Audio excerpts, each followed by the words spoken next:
सी ये वीडियो उस पाकिस्तानी एजेंट पे है जो एज ए स्पाई वर्क कर रहा है जर्मनी से, मिस्टर धूर चाटी। क्या अजीत डोभाल खुद इस बात को लेकर सहमत होंगे कि ऐसा निकम्मा किरदार उनसे प्रेरित है? देखते हैं कि आपको सरकार के ऊपर डाउट है तो क्या आप हाथ पे हाथ धरकर बैठ जाओगे? क्या आप ये भी नहीं कर पाए तो फ्रस्ट्रेशन में आकर रिजाइन तो कर ही दोगे? कम नहीं है वो।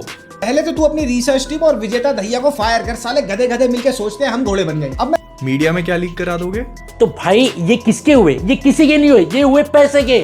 अरे बवासीर भगंदर, तुम फिल्म को ठीक से देख लिया करो। इसको 30 मिलियन लोग फॉलो करते हैं। निकम्मा किरदार? Dude, what the fuck are you talking about? पहली बात तो ये फिल्म में करेंसी की मशीन नहीं थी, प्लेट्स थी। ये तेरे को पता होता अगर तू खुद फिल्म देखता और अपनी रिसर्च टीम को नहीं भेजता फिल्म देख। Just his hands are tied, वो कुछ कर नहीं पाता है।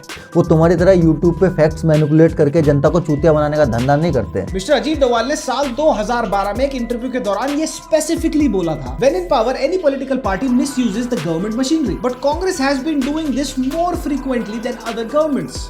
कांग्रेस बिल्कुल भी खुश नहीं था अजीत डोभाल से और इसका नुकसान आगे चल के अजीत डोभाल को होता। गवर्नमेंट पे अजीत डोभाल साहब को भरोसा नहीं था तो रिजाइन कर देना चाहिए था उनको। और उसके बाद भी वो अपने 3-4 प्लान्स दिखाता है जो कि वो बोलते हैं कि अभी पॉसिबल नहीं है, तो उसमें से वो एक ऑपरेशन धुरंधर को सिलेक्ट करते हैं, वो भी 2 साल बाद जब पार्लियामेंट का अटैक हो जाता है तब।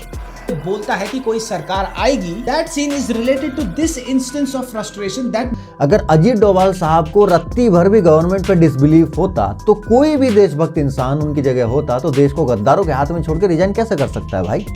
That Mr. Ajit Doval retired as the director of the Intelligence Bureau in 2005 and he was later in 2014 was appointed as the NSA। तो कौन से 10 साल के कार्यकाल की बात कर रहा है तू? उनके 10 में से 9 साल तो वो रिटायरमेंट में ही थे। और मैं सही टाइम का वेट करूंगा ना उस। It does not mean he was not doing anything।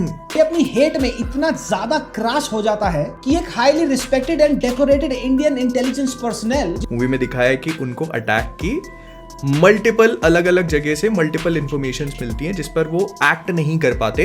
Respect कर दिया तू एंड ऑल करके। जिसने operation black thunder 2, Mizo insurgency 1970, rescue of 46 Indian nurses from ISIS in 2014, surgical strike और बालाकोट एयर स्ट्राइक में उसे जब डिमोनेटाइजेशन नहीं हुआ था, नोन दिस फैक्ट कि नकली नोट घूमते हैं।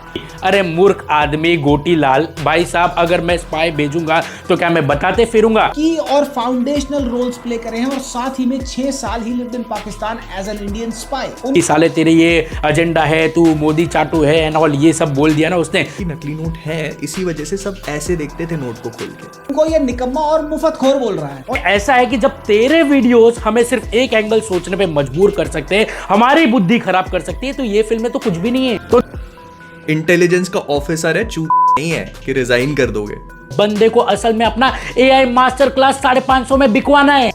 तुम लोग एक बार जाकर के पढ़ना कि अजीत डोभाल जो है वो कौन है और उस बंदे का क्या कंट्रीब्यूशन रहा है पूरी टाइम पे। अरविंद केजरीवाल, किरण बेदी, अन्ना हजारे, ये सब अजीत डोभाल के साथ में मिलकर संग डालते थे। अजीत डोभाल ही इन सब के पीछे थे और इन्होंने ही PDP पार्टी बनवाई कश्मीर के अंदर।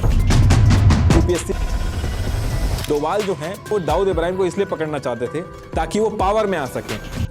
हिंदुस्तानियों को हराया है तो हमेशा हिंदुस्तान के लोगों ने साथ नहीं दिया देश का। दुख इस बात का था कि हमारे सभी लोगों ने साथ नहीं निभाया। सबसे बड़ा खतरा है, वो खतरा इस बात का है कि हमारे अपने लोग ही कहीं राष्ट्र की सुरक्षा, राष्ट्र की अस्मिता, राष्ट्र के गौरव का सौदा न कर बैठे। So once again, thank you, Dur bhai, for consistently being stupid.